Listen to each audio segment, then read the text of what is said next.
पति जिसकी कुछ ही समय पहले शादी होती है, सब कुछ ठीक से चल रहा होता है, लेकिन उसके बाद आखिर ऐसा क्या हो जाता है कि पति उसको सीधे मौत के घाट उतार देता है और फिर ये पूरे वारदात को एक अलग रूप देने की कोशिश करता है। हम आपको इस खबर में बताएंगे, लेकिन उससे पहले नमस्कार, न्यूज़ फॉर्नेशन देख रहे हैं आप और मैं हूं सानिया आपके साथ। देखिए, पति ने हत्या की है या नहीं की है, ये खुलासा अभी नहीं हुआ है, लेकिन जो बातें उस मृतका के परिवार वाले कह रहे हैं, उसके जीजा कह रहे हैं, उसने साफ ये बात बता दिया है कि ये हत्या है और ये हत्या किसी और ने नहीं बल्कि उसके पति ने ही की है। आपको बता दें कि पति जो था वो लखनऊ में रह रहा था। उसने पहले पत्नी को 6 दिन पहले ही हनीमून के बहाने से लखनऊ बुला लिया और उसके बाद उसने व्हाट्सएप पे खूब गंदी गंदी गालियां दी और उसके बाद उसने इस पूरे मर्डर को प्लान किया और इसको अंजाम दिया। बड़े ही बेरहमी से उसने अपनी पत्नी की हत्या कर दी। ऐसा मामला सामने आ रहा है। चलिए इसके बारे में तमाम जानकारी हम आपको विस्तार से बताते हैं। मैं पूरे विश्वास के साथ कह सकता हूं कि मेरी साली कभी भी अपनी जीवन लीला समाप्त नहीं करने वाली थी। वो बीएससी पास स्टूडेंट थी, पढ़ने में तेज तर्रार थी और हर परेशानी का डट कर सामना करती थी। उसे प्लान तरीके से मारा गया है। इसमें एक नहीं 2-3 लोगों का हाथ है।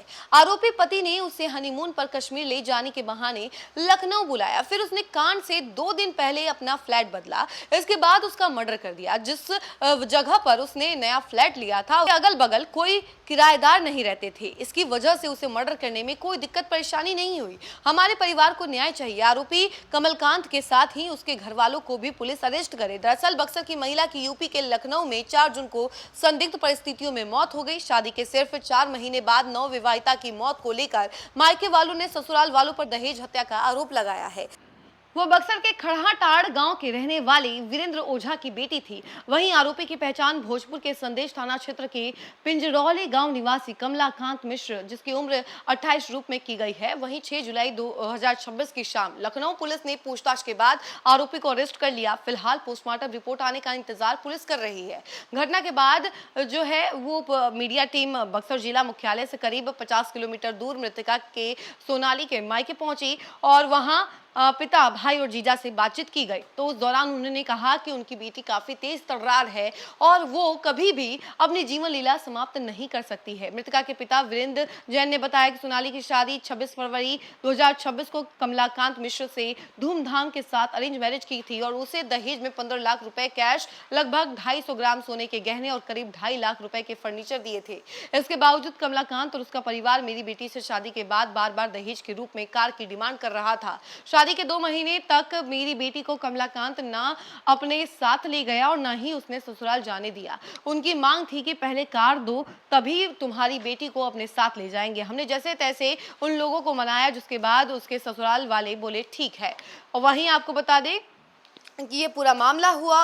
कई बार इसी तरीके से उस बेटी को ये सब झेलना पड़ा और उसके बाद उसके पति का एटीट्यूड भी लगातार उसके विरुद्ध होते जा रहा था। वो हमेशा गुस्सा करता था, उसे गालियां देता था और यहाँ तक कि उसने अपने पति द्वारा किए गए मैसेजेस और स्क्रीनशॉट भी मेरे बेटे अभिषेक को भेजे थे, ऐसा उसके पिता का कहना था।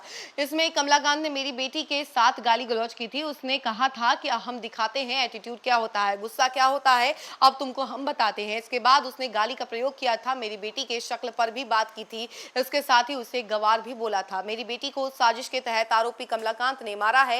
हत्या की पूरी प्लानिंग उसने पहले ही कर रखी थी। तो देखा आपने कि किस तरीके से एक बक्सर की रहने वाली जो उसकी पत्नी थी, उसको पहले वो लखनऊ बुलाता है जम्मू कश्मीर ले जाने के बहाने, हनीमून पर ले जाने के बहाने, और उसके बाद पूरी प्लानिंग करता है और उसकी हत्या कर देता है। उससे पहले वो उसको व्हाट्सएप पर खूब गालियां भी देता है और उसकी स्क्रीनशॉट्स अब वायरल हो रहे हैं, सामने आ रहे हैं। वो तमाम तस्वीरें हम आपको दिखाते हैं और इसके साथ ही साथ स्क्रीन पर भी हमने तमाम उसकी फोटोज दिखाई हैं कि आखिर कैसे इन लोगों की शादी होती है। उसके बाद जो है तमाम तस्वीरें हमने आपको दिखाई। फिलहाल इस खबर में इतना ही और ऐसे ही तमाम अपडेट के लिए जुड़े रहे हमसे और देखते रहे न्यूज़ फॉर्नेशन। धन्यवाद।